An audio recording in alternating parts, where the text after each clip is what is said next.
Qozog'iston va Qirg'izistonda qurbonlik go'shti tarqatildi. Germaniyaning Desburg shahriga joylashgan Sharqiy Turkiston informatsion markazi O'rta Osiyo davlatlaridagi muhtoj oilalarga qurbonlik go'shti tarqatdi. Yillardan buyon hit bayramlarda yetim va yo'qsul oilalarga yordam qo'lini sunib kelayotgan Sharqiy Turkiston informatsion markazi Germaniyadagi turklardan yig'ilgan yordamlarni O'rta Osiyodagi ehtiyojli kishilarga yetkazib berdi. Sharqiy Turkiston informatsion markazining raisi Abdujilla Qarqash apandi bu haqda bayonot e'lon qilib, O'rta Osiyo davlatlarida Germaniyadan avatilgan yordam bilan qurbonlik go'shti tarqatganligini bildirdi. Qurbonlik go'shtlarini yetim bolalar va tul ayollar boshchiligida muhtoj kishilarga yetkazib berganligini bildirgan Abdujalil apandi insonparvarlik yordam faoliyatlarini izchil davomlashtirganligini aytdi.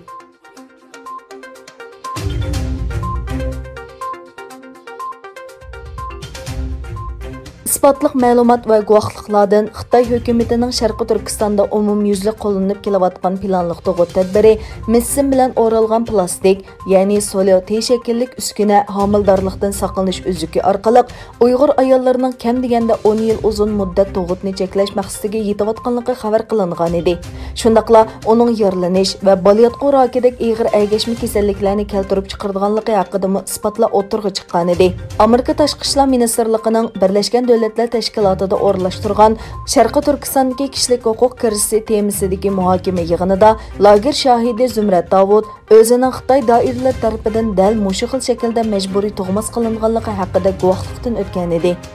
Onun tushuntirishicha, bu xildagi tug'ut cheklash operatsiyasiga majburlangan Uyg'ur ayollarga doiralar bu operatsiyaning qanday elib berilganligi, uning xavfi va ta'sirlarini tushuntirmaydi.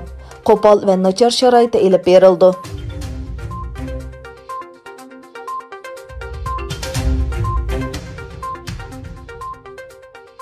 Sharqiy Turkistondagi Sahiya komitetining 2 avgust e'lon qilishicha, o'tgan 24 soat ichida Xitoy virusi bilan yuqumlanuvchilar soni 28 kishi ko'payib, jami yuqumlanuvchi soni 590 ga yetgan. Uqtirishda aytilishicha, rayon miqyosida yangidan bayqalgan yuqumlanuvchi 28 nafar bo'lib, ulardan 8 kasallik alomati ko'rilmaganlar ekan. Yuqumlanuvchilar Urumchi, Qashqar, Sanji va Byangtonga tarqalgan bo'lib, jami yuqumlanuvchi 590 nafar. Ulardan 5 kishining hayoti xavflik, 21 kishining ahvoli jiddiy ekan. Shuning bilan birga kuzatishga ilingan kishining soni 14939 ga yetgan. Sharqiy Turkiston qaytadan Xitoy virusi bayqalishi va tez suratda tarqalishi xalqaro jamiyatning diqqatini yana bir qatam Xitoyning yig'ilish lagerlari va majburiy emgak sohalariga og'dirdi.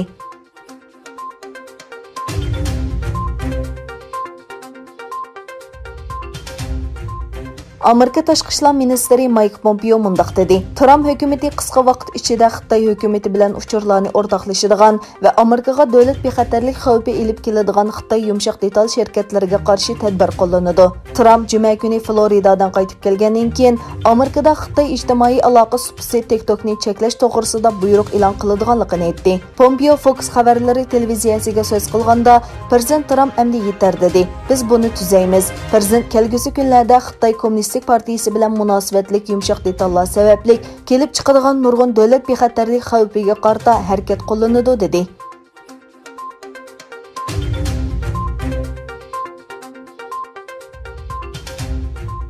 Amerika bilan Xitoy o'rtasidagi jiddiychilikning kundan kunga kuchayishiga ergishib, olma sepsida yangi taraqqiyot barliqqa keldi. Bu yilning beshida App Store'dagi barliq ijozatsiz applarni chiqarib yetadiganligini jakarlagan Amerika shirkatlarga 31-iyulgacha vaqt bergan edi. Mushu oyning beshida Alma o'zining ijozat nomerini doklad qilmagan 3000 ga yaqin appni Xitoydagi do'konidan elib o'tgan.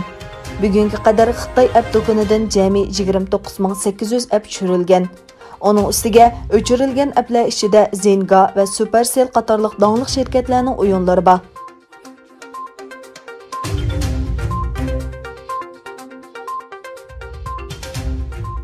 30 may Amerika SpaceX şirketi qo'yib bergan Falcon 9 raketasi bilan xalqaro olam punktiga avatilgan Ejderha olam kemasi va Amerika davlatlik aviatsiya va olam qatnashi idorasining olam uchquvchilari Bon Benxen va Do'xorli g'alabalik holda yer shariga qaytib keldi. Olam uchquvchilari 19 soatlik sayohatdan keyin Floridaning sharqiy qirg'og'idagi dengizga qo'ndi. Olam uchquvchilari suvga tushgandan keyin qutqizish kemalari orqali suvdan chiqarib etildi. Bunun bilan mazkur şirkat dunyoda olam bo'shliqiga uchquchi chiqargan tunji shaxsiy shirkat bo'lib qoldi.